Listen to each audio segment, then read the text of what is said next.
Hello Internet, welcome to real life. Yeah, it looks mostly good. I got some wet spots I failed to clean. Anyway, I took it to the wash this morning. It looks a lot more better. On camera it probably looks really nice, but it's dirty. But it's not that dirty. So I came out to the halo array. That's what I call it. It is, I was going to say 4 and hold up 6. It's 7 dual lane roundabouts and they go in succession. I call it the halo array because it's 7 rings. I call it the arc sometimes, but that's not a really apt description. It's the halo array. It's really easy to find. If you get on 95th and you go all the way west, it dead ends here. So this is west of K7, and I'm going to ride on it like a good little piggy, though, because I think people are getting out of school right now, so the rings might be busy, but that's okay because there's 2 lanes. You see this cute little door right here? I'll tell you about that. But that's a webcam sliding door I put on there. Actually, does that work? Ooh, that's not working like it's supposed to. That's supposed to go black. What's going on? Among the apparently several electrical problems this bike has had, that sensor is not working right. If it's cloudy out, it doesn't realize that it's cloudy. It thinks it's bright, and then it doesn't turn my 2 low beam lights on. So basically, I just stuck that on there to circumvent the problem by tricking the sensor to thinking, no, it's dark out, so if it's cloudy and my low beams aren't on, I could get pulled over for no headlight. So I just slip that, and then it goes, oh, it's dark out, and then turns the low beams on. That's the idea. If not, I can just turn my high beams on. If it's not that dark out, it won't matter. So that was a little fix I did. And here's ring number 1. Usually they're open, so it's really fun to hit this stretch if you get a chance. I brought Dan out with me the other day. He'd never been out here before. This is north, 95th. I've known about this place for like 10 years, but I don't think these roundabouts were here 10 years ago, at any rate. Ring number 2. You gotta be careful of those painted walkways on the way out, though, because you can hit that thick strip and you can lose traction, and it's scary! You think your butt gets tight after leaving Taco Bell trying to get home. No, try to get on that white right there. That sucks. Ring number 3. Avoid that paint if you can. And now because there's 2 lanes, I can nicely kind of get over a little bit. And I might have a chance to get in front of these people. Often people ride in a parade, and they'll ride side by side, and that's annoying. Let's see if I get stuck. And that's 4. I'm going to be a good little piggy. And yeah, people are getting out of school, so it's kind of busy. Usually it's not this busy. Regardless, 2 lane roundabouts are better than 1. Comes ring number 5. Do let's check every time and yield properly, because some guys might come flying around there. Whoa! That was a bad lean. I went by the school on this motorcycle a bit earlier, and now I'm going to be stuck. Just to try to look at the motorcycle range. Of course, everyone's parked there right now because it's the off season. Speaking of which, what is it, like 3 more weeks until freaking school opens up? That's really exciting. Today is 57 degrees, which is pretty nice, and the sun's out. So I was like, yeah, dude, I'm totally going out. Can I safely get by for ring number 7? No, they're in a parade formation, side by side. Don't let anybody pass. Neglect the whole purpose of there being 2 lanes. That's cool.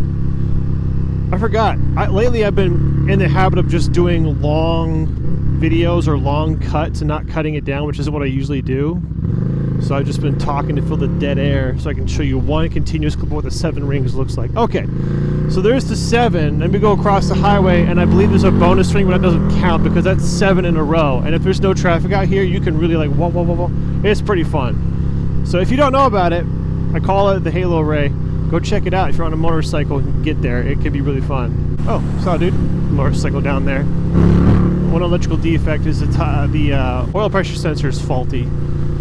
So it says that the oil pressure is low. Every time I decelerate or idle, the light comes on. I have 2 options to fix it, to make the light go away more specifically. One is to ignore it, which is free but annoying, or 2, pay a lot of money and labor to dig into the bike and replace it, which I don't think is worth it, so I'm going to deal with it. But I got a bike back, and I'm happy about that. The Zero does not know what's wrong with it. Zero has not been able to fix it yet. Who knows what's going on with that one. But it has been a while now. I think I don't want to say how long it's been because I might be wrong, but I'm pretty sure Pretty sure it's been 4 months. That's a while. Dude, Dan would not want me to tell you this, but I'm so happy about it. Dan, well, you see in my video last week, bought me a freaking Cardo to replace the one that was stolen. It's the Cardo Pack Talk Edge. It's, like I said, he would not want me to tell you that, but I wanted to let you know that I have it and I'm excited for it. I've been using it while I'm riding out here. It's so nice. And make sure it's not a cop. It could be. I don't think it is. And I wanted to thank him for it, so thank you, Dan, so much. You've seen Dan from my videos. He has that not Pringle, what's it called? Freaking the Street Fighter V4S and the BMW 1000M or whatever it is. Those cool bikes. So he got that for me. He surprised me with it. I was like, wow! So I've just been having a great freaking time. Now, on the off chance it happens, if I stop and see a fan or something, and we stop pulling to a Quick Trip and they have a Cardo too, or I guess technically any headset that has Bluetooth, I can hook up with them. I did that last time, sometime shortly before mine was gone. Met a random fan and he had a Cardo. I was like, hey, let's just link up. So we got on and we went for a short, like 20-minute ride. That was pretty cool. I like being able to do that. It's awfully convenient.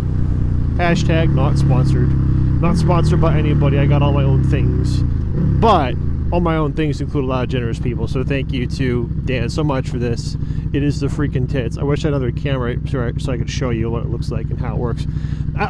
Some people ask, like, hey, can you do like a review or show your setup for your helmet and stuff? And I would like to. I plan to, but not until after I've used it for a while. The Cardo is one thing. The camera is another. I haven't been using that for a whole long. What are you doing? For a whole long. And the helmet for a whole long. These are things I've had to, like, you know, buy and replace my setup with. So after, I'm going to say a year, we'll see.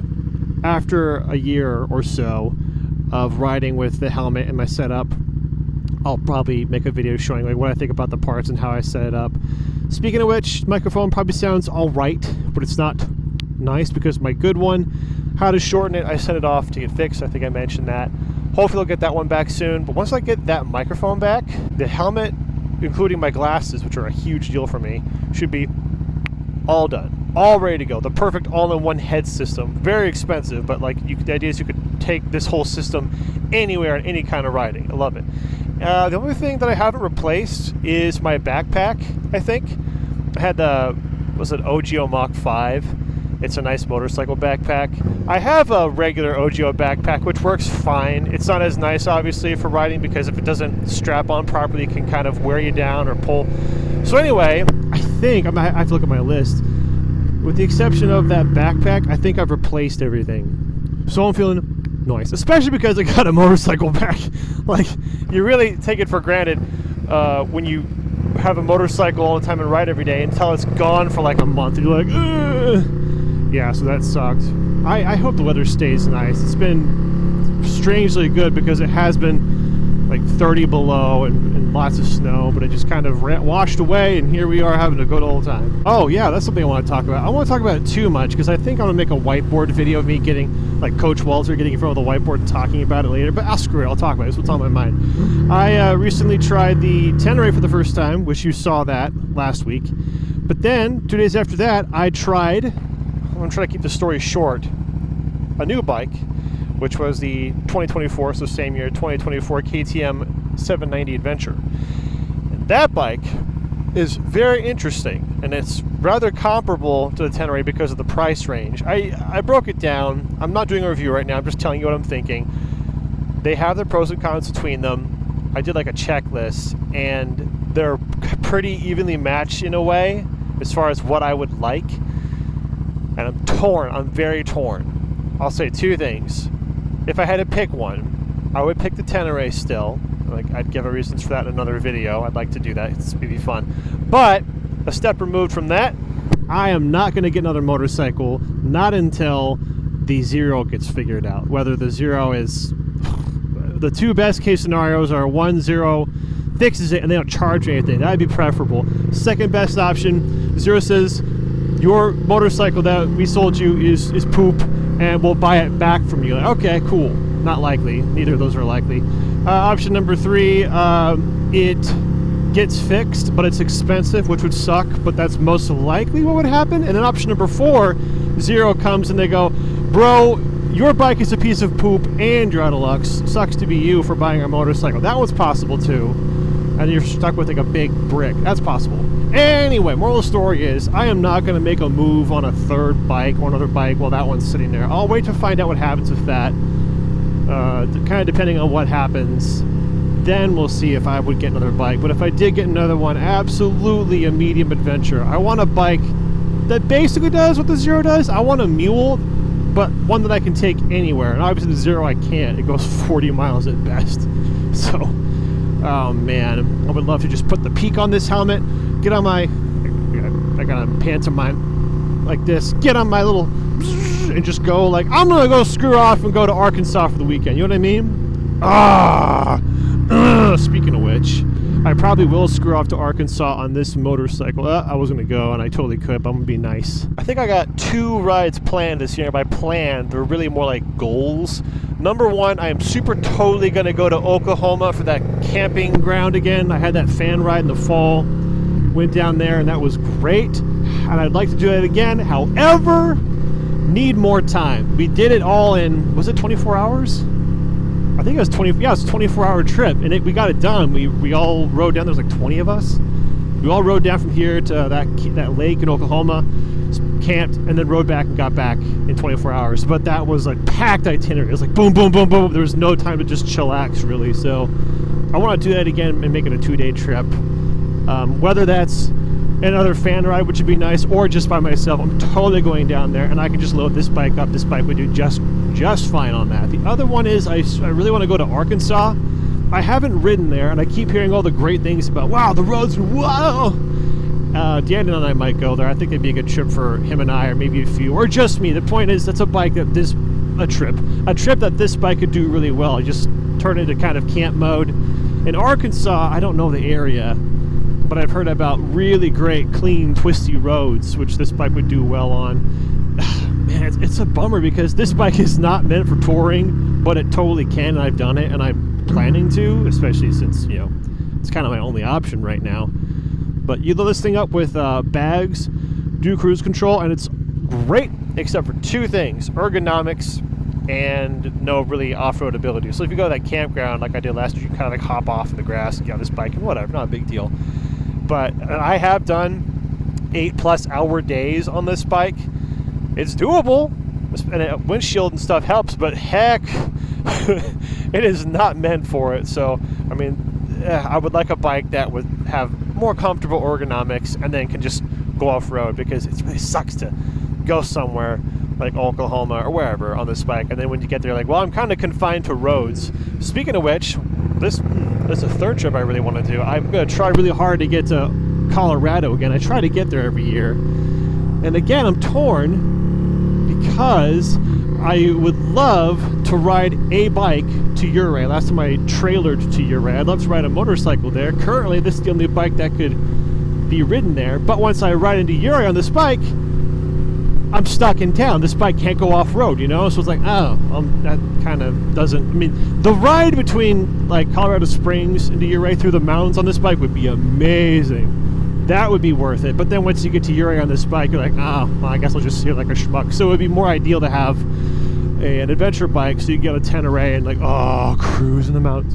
And then you get into the mountains, you're like, I'm going to go off-road, woo, and play around. That's what I want to do. Regardless, if I don't have a Tenere or an adventure bike, I'm getting to Colorado. It doesn't mean Ouray, Colorado, but I'm going to ride this year, not trailer since this way. Whatever. It just... I would like to have one bike that can do all the things. There is no such thing. There is no true unicorn. But I want to get as close as I can. But I don't need it because I have 2 bikes that do 2 things well, but not one that does all the things. So whatever. All right. Yeah, like I said, I think I'll make a video breaking those 2 bikes down. And regardless, it is not time to get another bike yet. But that is what I'm thinking about. The end. Thank you guys for watching. I hope you're all doing well and being good.